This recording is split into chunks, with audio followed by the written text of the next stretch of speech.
Hello, everyone. Welcome into my office. Blessed to have you with me today. As we get ready for worship this weekend, we have this continuation of the conversation between Jesus and his disciples, and specifically between Jesus and Peter. Remember, this past week, Peter had just gotten finished telling Jesus, "You are the Messiah. You are the Son of God." And Jesus had raised him up and said, "You are right, Peter." Now Jesus continues the conversation by saying to his disciples, "But I have to go to Jerusalem, and I will be arrested, and I will be mistreated, and I will be crucified, and then I will be raised on the third day." And Peter pulls Jesus aside. He doesn't challenge him in front of everyone. He pulls Jesus aside and says, "God forbid this, Lord. This cannot happen to you. You cannot suffer. You cannot die. We cannot let this happen to you." And of course, Jesus gives his famous response to Peter, "Get behind me, Satan. You are my stumbling block. You are more worried about human things than divine things." Now, in fairness, let's be honest. Peter cares deeply about Jesus. He doesn't want to see him killed. He doesn't want to see him mistreated and arrested. He doesn't want to see anything bad happen to Jesus. But Jesus is saying to him, this has to happen. This is the divine way, because we can't get to resurrection and new life. We can't defeat death without me going through it first.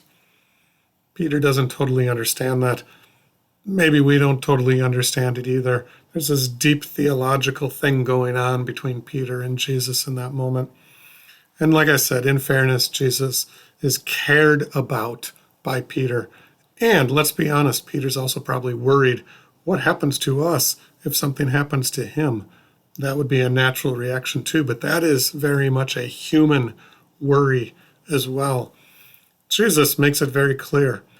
I am here for resurrection to new life, a new world order built on love and grace and hope. A new world order where death has been defeated once and for all, where life is the focus.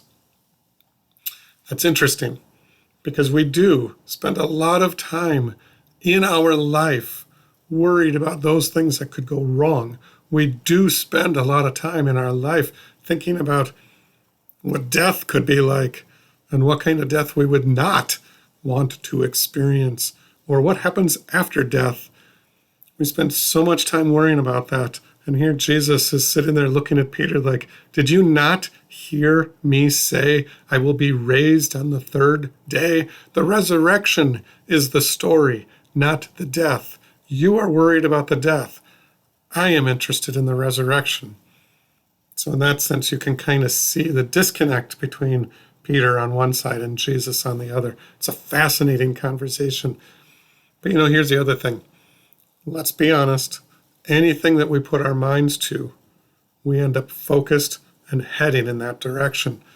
Peter is worried about Jesus' death. Jesus is focused on the resurrection.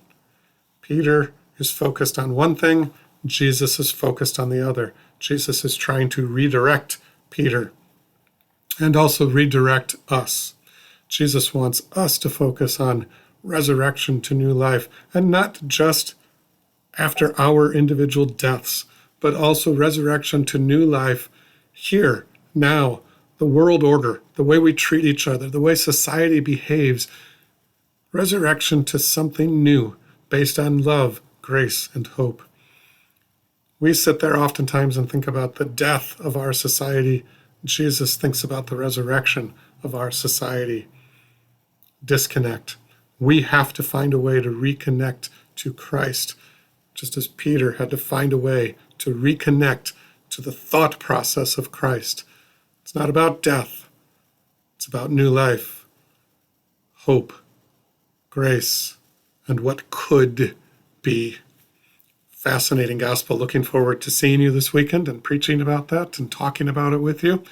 This is the day the Lord has made. Let us rejoice and be glad in it. Thanks be to God. Amen.